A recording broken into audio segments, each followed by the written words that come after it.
우리 교회가 2주 전부터 주중 노방 전도를 지금 하고 있습니다. 그래서 목요일 날 2시에 전도를 합니다. 우리 교회에 사진이 기록되어 있는 물티슈를 사람들에게 나눠주면서 이렇게 전도를 합니다.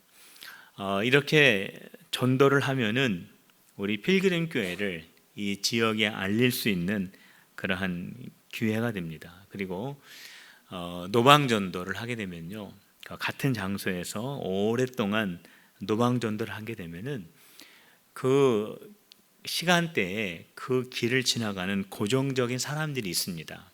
그 사람들을 우리가 보게 돼요.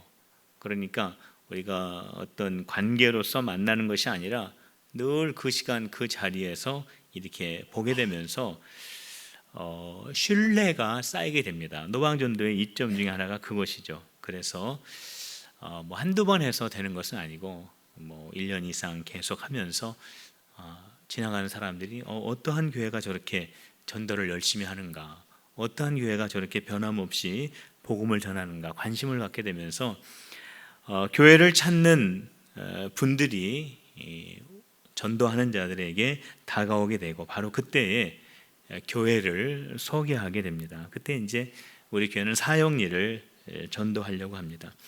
요즘에는 이단 교회들이 많이 있죠. 그래서 노방 전도를 하게 되면 사람들이 굉장히 거부감을 하는 경우가 많이 있습니다.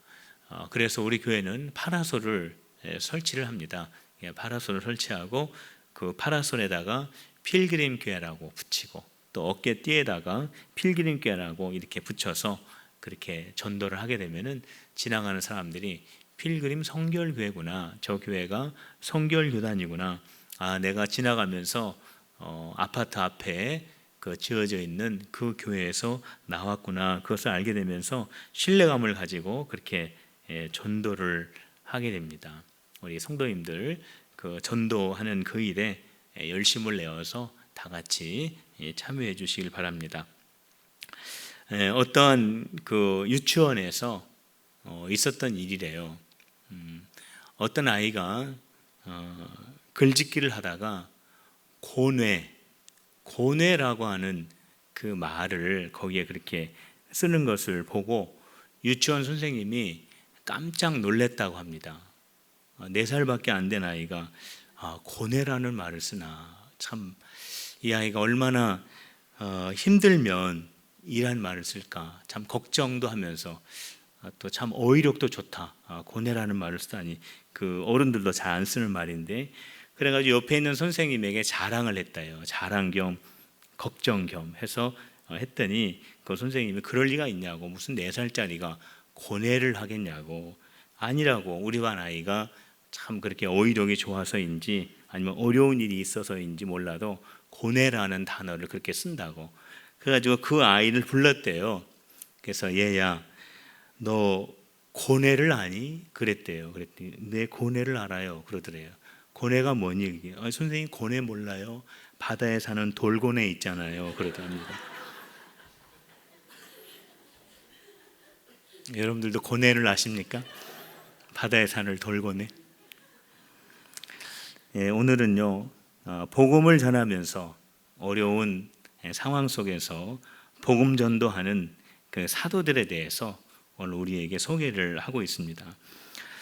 이 사도들이 복음을 전할 때 그 병든 자들이 많이 고침을 받고 또 귀신 들린 그런 사람들이 고침을 받는 그러한 일들이 많이 일어나게 됩니다. 신유의 역사들이 교회 안에서 그렇게 일어났던 거죠. 그런데 이 모습을 보았던 대제사장들과 사두개인들이 아주 못마땅하게 여겼습니다. 오늘 성경에 보니까 그들의 마음에 시기가 가득하여 분이 가득하여, 이 사도들이 복음을 전할 때 이러한 신유의 역사들이 일어나고 있는데 대제사장들과 서기관 사두개인들의 마음속에는 시기와 분이 가득하여 결국 사도들을 감옥에 다 가두게 되었다라는 그러한 내용이 기록이 되어 있죠. 사도들이 감옥에 딱 갇혀 있는데 밤중에 천사가 감옥의 문을 열어놓고 사도들에게 말합니다. 자, 빨리 나와서 성전에 가서 생명의 복음을 전하라 라고 하는 그런 말을 듣고 사도들이 그 감옥에서 나오게 돼요. 천사들이 감옥에 갇혀 있었던 사도들을 열어주었다라고 하는 것은 무슨 의미가 있냐면 하나님께서 사도들과 함께하고 계시다라고 하는 그런 뜻이 있는 겁니다. 사도들이 아무리 많은 그런 박해와 고난 가운데 있었지만 사도들이 그 복음을 중단하지 않고 전할 수 있었던 이유가 있다면은 그거는 하나님께서 사도들과 함께 하셨고 보호하여 주시고 지켜 주셨기 때문이에요. 필그림 교회가 사역할 수 있는 이유가 있습니다. 필그림 교회가 사역할 수 있는 이유, 그 이유 한 가지는 뭐냐면 하나님께서 필그림 교회와 함께 하시기 때문에 그 사역을 할 수가 있어요. 하나님이 필그림 교회와 함께 하여 주실 때만이 필그림의 사역이 가능한 것입니다. 그리고 그럴 때 그 사역이 또 의미도 있는 것이고요. 천사들이 감옥에 갇혀 있을 때에 그 감옥의 문을 열어준다라고 하는 것은 복음 증거하는 사도들을 감옥에서 풀어준다라고 하는 것도 있지만은 거기에 생명의 복음을 전하라 라고 하는 그 말씀을 보면은 어서 나와서 하나님께서 너희에게 맡겨주신 하나님의 사역을 어서 진행하라라고 하는 그러한 의미가 더 큰 것입니다. 하나님께서 우리가 신앙생활 할 때 기적과 같은 은혜를 주실 때가 있습니다. 그러니까 항상 그 은혜가 있는 것은 아니지만 하나님께서는 아주 적절할 때에 하나님의 기적과 같은 은혜를 주실 때가 있어요. 기적적으로 문제가 해결되도록 하실 때가 있어요. 기적적으로 그 문이 열리게 하실 때가 있어요. 기적적으로 응답받게 하실 때가 있습니다. 그런데 하나님께서 이러한 기적과 같은 은혜를 주실 때에는 그 문제를 해결해 주시는 데만 목적이 있는 것이 아니라 그 문제 해결을 통해서 주님이 우리에게 맡겨주신 그 일을 계속 감당하기를 원하시는 겁니다. 그렇기 때문에 저와 여러분들이 하나님께서 베풀어 주시는 기적과 같은 기적의 현장 속에서 우리가 하나님이 이렇게 응답해 주셨다고, 하나님이 우리에게 이렇게 은혜를 주셨다고 기뻐하는 것을 넘어서 그 기적의 현장 속에서 하나님께서 우리에게 주시는 사명의 소리를 들을 수 있어야 하는 것입니다. 이것이 더 하나님께서 우리에게 원하시는 거예요. 그래서 기적의 현장 속에서 사명의 소리를 들을 수 있는 우리 필그림의 성도들이 다 되시기를 주님의 이름으로 축복합니다. 한번 따라해 봅시다. 기적의 현장에서 사명의 소리를 듣자. 그렇습니다. 아, 기쁘다. 아, 좋다. 아, 즐겁다. 하나님이 나에게 이러한 은혜를 주셨다를 넘어서 하나님이 왜 나에게 이러한 기적과 같은 은혜를 주셨을까? 사명의 소리를 들을 줄 알아야 됩니다. 사도들에게 이와 같이 기적과 같은 그러한 일들이 일어날 수 있었던 그 이유가 있습니다. 오늘 본문 말씀을 보면은 이 사도들은요, 사람에게 순종하기보다는 하나님에게 순종하는 것이 훨씬 더 중요하다라고 하는 것을 사도들의 마음속에 깊이 있게 깨닫고 있었기 때문에 그렇습니다. 성도 여러분, 사람에게 순종하는 것보다도요, 하나님께 순종하는 것이 훨씬 더 중요한 것을 깨닫는 저와 여러분들이 꼭 되셔야 합니다. 한번 따라해 봅시다. 사람에게 순종하기보다는 하나님에게 순종하자. 믿습니까? 천사가 감옥의 문을 열어주었어요. 그래서 사도들이 천사의 말대로 성전에 가서 막 열심히 복음을 전합니다. 그러니까 대제사장과 사두개인들이 사도들을 다시 붙잡아 갑니다. 그리고 협박합니다. 예수의 옛자도 꺼내지 말라고 했는데 어떻게 해서 또 이렇게 복음을 전하느냐라고 막 그렇게 책망을 해요. 그때 사도들이 한 말이 있습니다. 우리들이 사람에게 순종하는 것이 옳으냐, 하나님에게 순종하는 것이 옳으냐. 지난번에도 잡히기 전에 그런 말을 했죠. 우리들이 사람의 말을 들으랴, 하나님의 말을 들으랴. 그렇게 대답한 거하고 동일한 맥락 속에 있는 그런 대답이고, 사도들의 마음이고, 사도들의 마음은 그렇게 감옥을 왔다 갔다 했지만은 변함이 없었어요. 하나님을 향한 마음이 동일했습니다. 지금 이 사람들의 처지는 어떠한 처지냐면 지금 감옥을 탈출한 사람들입니다. 물론 천사들이 이들을 감옥에서 나오게는 해 주었지만은 어쨌든 이들은 감옥에서 탈출한 사람들입니다.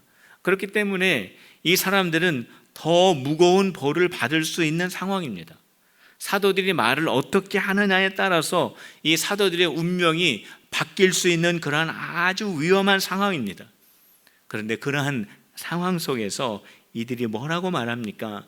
사람에게 순종하는 것이 옳으냐, 하나님에게 순종하는 것이 옳으냐 라고 그렇게 대답을 합니다. 이렇게 사도들이 대답하는 이 모습은요, 사도들이 온전하게 하나님을 의지하고 있다라고 하는 것을 아주 우리에게 분명하게 보여주고 있었고, 바로 사도들의 마음이 하나님을 향하여 온전하게 의지한 마음이었기 때문에 감옥문이 열리는 기적과 같은 은혜를 경험할 수 있게 되었습니다. 성도 여러분, 우리도 사람의 말이 더 잘 들릴 수가 있겠죠. 사람의 말이 더 가까이에 있을 수가 있겠죠. 그러나 우리 필그림의 성도들은 하나님의 음성을 들을 수 있기를 주님의 이름으로 축복합니다. 하나님의 음성을 듣고 하나님의 말씀에 분별력을 가지고 그 말씀에 순종할 때에만이 기적과 같은 하나님의 은혜를 경험할 수가 있는 겁니다. 그러면서 사도들이 우리가 사람에게 순종하랴, 하나님에게 순종하랴, 우리는 복음의 증인입니다 라고 그렇게 대답을 해요. 그러면서 사도들이 전하는 복음의 내용이 무언가를 말해주는데, 그 첫 번째는 예수님이 십자가에서 죽으셨다라고 하는 것을 말해줍니다. 복음의 내용 세 가지를 이야기해 주는데 그 첫 번째가 뭐냐면 예수님이 십자가에서 죽으셨다라는 거예요. 자, 한번 때려봅시다. 예수님이 십자가에서 죽으셨습니다. 십자가의 복음이에요. 예수님은 왜 십자가에서 죽으셨냐? 나의 죄 때문에 예수님이 죽으셨다라는 거예요. 예수님이 십자가의 죽으심으로 말미암아 나의 죄가 용서받게 되었다라는 거예요. 예수님이 십자가에서 죽으심으로 말미암아 내가 의인이 되었다라는 거예요. 그것이 첫 번째 복음의 내용입니다. 두 번째 복음의 내용은 사도들이 뭐라고 하냐면 하나님께서 죽으신 예수님을 다시 살리셨습니다. 한번 따라해봅시다. 예수님은 다시 살아나셨습니다. 이것이 바로 두 번째 복음의 내용입니다. 예수님이 죽음에서 다시 살아나신 것은 예수님이 죽음의 권세를 이기신 것이고, 예수님이 부활의 첫 열매가 되셔서 우리들도 부활에 동참하게 된다라고 하는 진리가 그 안에 담겨져 있습니다. 그리고 세 번째 복음의 내용은 뭐냐면 하나님이 예수님을 그리스도가 되게 하셨습니다 라고 하는 뜻이에요. 자, 한번 따라합시다. 예수님은 그리스도이십니다. 성도 여러분, 그리스도가 무슨 뜻인지 아십니까? 그리스도는요, 메시아라고 하는 뜻이에요. 메시아는 무슨 뜻인지 아십니까? 메시아는 구원자라고 하는 뜻입니다. 자, 한번 따라해 봅시다. 그리스도는 메시아입니다. 메시아는 구원자입니다. 구원자는 예수님입니다. 믿습니까? 바로 이러한 복음 전도의 세 가지의 내용을 가지고 있는데, 특별히 세 번째, 예수님이 그리스도이십니다라고 하는 이 신앙의 고백이 신앙의 기초가 된다라는 거예요. 베드로가 이 신앙의 고백을 했죠. 주는 그리스도시요 살아계신 하나님의 아들이십니다. 한번 따라해 보십시다. 시작. 주는 그리스도시요 살아계신 하나님의 아들이십니다. 누가요? 예수님이요. 예수님이 메시아이시고 예수님은 살아계신 하나님의 아들이십니다 라고 하는 것이 분명하게 이해가 되어지고 그것이 내 영으로 믿어지고 그것을 내 입술로 고백하고 그것을 사람들에게 증거하고 가르칠 수 있는 데까지 나가야 되는데 그 이유는 뭐냐면 신앙의 기초가 바로 이 고백 속에 담겨져 있기 때문에 그래요. 예수님은 그리스도이시고 예수님은 살아계신 하나님의 아들이시다라고 하는 이 짧은 한 문장 속에 우리의 모든 신앙의 기초와 뿌리가 여기에 담겨져 있다라는 겁니다. 이것이 바로 사도들이 전한 복음의 핵심입니다. 사도들은 이렇게 담대하게 말하면서 우리가 바로 이 복음의 증인입니다 라고 말한 거예요. 초대교회가 전한 복음의 내용이 바로 이것입니다. 주는 그리스도시요 살아계신 하나님의 아들이십니다. 우리가 초대교회를 본받자 우리가 많이 이렇게 말하죠.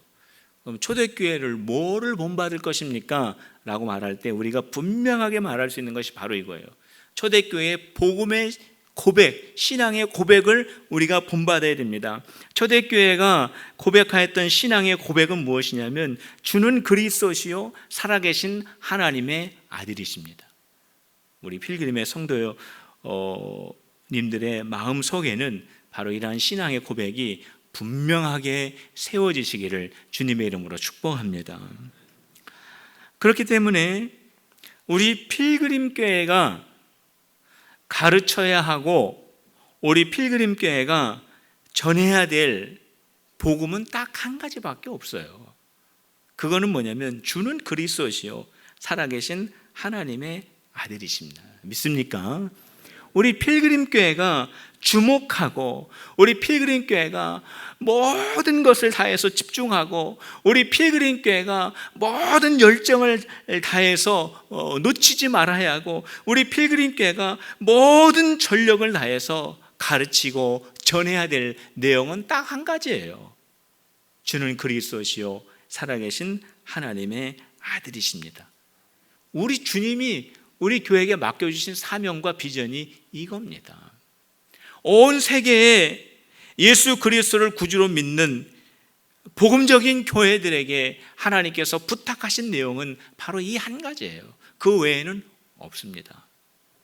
주는 그리스도시요 살아계신 하나님의 아들이십니다. 예수님의 십자가를 전해야 하고 예수님의 부활을 전해야 하는 것이 바로 우리 필그림교회가 해야 할 것입니다. 우리가 집중해야 할 것입니다. 우리가 가르치고 전해야 할 것입니다. 사도들이 이렇게 막 복음을 전했어요. 성령의 충만함을 받고 그들 앞에서 담대하게 복음을 전했습니다. 천사들이 그들을 감옥에서 내어주는 기적과 같은 역사들이 펼쳐지면서 복음을 전했는데 그들에게 돌아오는 것은 채찍질이었습니다. 사도들이 복음을 전하는 그 모습을 보면은 복음 전도와 고난은 아까 얘기한 고뇌, 돌고뇌 말고 진짜 고뇌, 이 고난은요 항상 동반이 돼요. 사도들뿐만이 아니라 예수님도 복음을 전하실 때 이 고난이 함께 동반이 되었는데 그것이 뭐냐면 십자가의 고난입니다. 복음 사역과 고난은요 함께 가는 것입니다. 복음 사역을 잘못했기 때문에 고난이 생기는 것이 아닙니다. 어떠한 상황이 안 좋아졌기 때문에 어려움을 당하는 것도 아닙니다. 고난이 생기고 어려움이 생기고 이것은 뭔가를 잘못했기 때문에 생기는 것이 아니라 우리가 복음서를 읽어보고 우리가 예언서를 읽어보면은 원래 하나님의 사역과 고난은 함께 가게 되어 있어요. 함께 병행하게 되어 있습니다. 그렇기 때문에 내가 신앙생활을 이렇게 하는데, 우리가 하나님의 일을 이렇게 하는데, 우리가 하나님을 사랑하고 하나님께 헌신한다고 하는데 왜 이러한 고난이 나에게 오는가? 참 이상하다. 뭔가 잘못된 거 아닌가? 잘못된 것이 아니에요. 원래 그런 겁니다. 원래 믿음을 지키고 하나님의 뜻대로 살려고 하고 하나님의 방법대로 하려고 하고 하나님의 사역을 할 때에 고난과 핍박은 늘 그렇게 동반이 되어 왔어요. 그렇기 때문에 우리가 신앙생활 할 때 우리가 만나는 고난과 어려움, 그런 것이 있을 때예요. 우리가 그 고난을 맞이하는 자세는요, 아이고 이게 왜 이렇게 또 어렵게 복잡하고 힘들게 됐나, 이렇게 슬퍼하고 낙심하는 것은 올바른 태도가 아닙니다. 어떻게 해야 되냐면요, 기뻐해야 하는 겁니다. 한번 따라합시다. 고난 속에서 기뻐하자. 할렐루야. 믿습니까? 왜냐하면 오늘 사도들도 오늘 성경 말씀을 보니까 능력을 받으면서 기뻐하였다라고 이렇게 기록이 되어 있어요. 우리 예수님께서 감람산에 가실 때 찬미하면서 감람산으로 가셨다, 그렇게 말씀하셨어요. 마태복음 5장 8복의 말씀을 하시면서 너희들에게 박해가 있고 고난이 있고 어려움이 있으면 기뻐하라 라고 예수님께서 그렇게 말씀하셨어요. 그렇기 때문에 우리가 고난 속에 있을 때, 우리가 고난을 만날 때, 우리가 문제를 만날 때, 왜 나에게 이런 고난이 또 있지? 내가 뭐 잘못해서 그런가? 하나님께서 나를 책망하시는가? 신앙생활화도 별 수 없는가? 그런 게 아니에요. 고난은 항상 믿음의 생활과 동행하게 되어 있습니다. 우리 예수님께서 팔복의 말씀을 가르치시면서 고난과 박해를 받고 핍박을 받을 때 기뻐하라고 하셨어요. 그러면서 무슨 말씀하셨냐면 천국에서 상이 크다 그랬어요. 고난을 받으면 천국에서 상이 큽니다. 한번 따라해 봅시다. 고난 받으면 천국에서 상이 큽니다. 고난 받으면 천국에서 상이 크다라고 하는 말은 무슨 말이냐면, 고난 받는 거는요, 상 받을 만한 일이라는 거예요. 하나님께서 상 주실 만한 일이라는 겁니다. 다시 말씀을 드리면 박해받고 고난받고 복음 전도하는 것 때문에 많은 어려움을 당하는 그것은 복음 전도하는 일하고 똑같다라는 거예요. 우리 하나님이 똑같이 여겨주신다라는 거예요. 하나님의 일을 하다가 핍박이 오고 고난이 온다면 뭐가 잘못돼 가지고 그러는 것이 아니라 그거는 복음 전도 사역과 같이 동반되는 것인데, 그러한 고난도 복음 전도 사역하는 사람들이 감당하여야 할 하나의 사역의 한 부분이라는 거예요.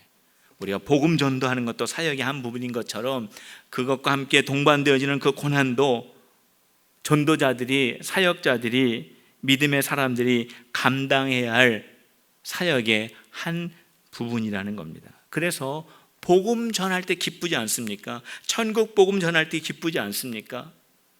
주님의 귀한 사역을 감당할 때, 기적과 같은 역사들이 일어날 때 기뻐하는 것처럼, 그런 하나님의 사역을 감당하지만 동반되어서 나타나는 고난이 있을 때 이것도 주님의 일이구나 생각하면서 기뻐할 수 있어야 된다는 거예요.